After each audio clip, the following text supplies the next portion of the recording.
साधु की सीख। किसी गांव में एक साधु रहा करता था। वो जब भी नाचता तो बारिश होती थी।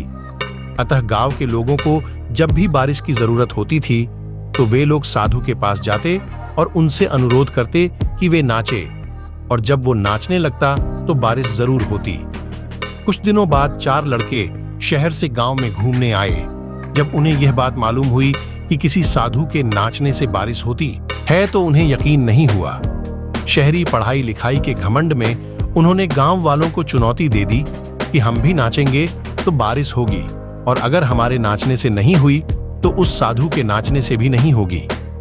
फिर क्या था, अगले दिन सुबह सुबह ही गांव वाले उन लड़कों को लेकर साधु की कुटिया पर पहुंचे। साधु को सारी बात बताई गई। फिर लड़कों ने नाचना शुरू किया। आधे घंटे बीते और पहला लड़का थक कर बैठ गया, पर बादल नहीं दिखे।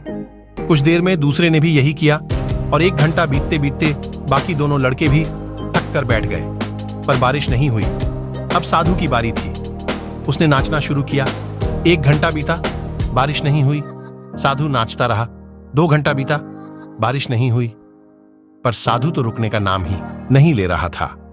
धीरे धीरे शाम ढलने लगी कि तभी बादलों की गड़गड़ाहट सुनाई दी और जोरों की बारिश होने लगी। लड़के दंग रह गए और तुरंत साधु से क्षमा मांगी और पूछा, बाबा, भला ऐसा क्यों हुआ कि हमारे नाचने से बारिश नहीं हुई और आपके नाचने से हो गई? साधु ने उत्तर दिया, जब मैं नाचता हूं तो 2 बातों का ध्यान रखता हूं। पहली बात, मैं ये सोचता हूं कि अगर मैं नाचूंगा तो बारिश को होना ही पड़ेगा, और दूसरी ये कि मैं तब तक नाचूंगा जब तक कि बारिश ना हो जाए। फ्रेंड्स, सफलता पाने वालों में यही गुण विद्यमान होता है।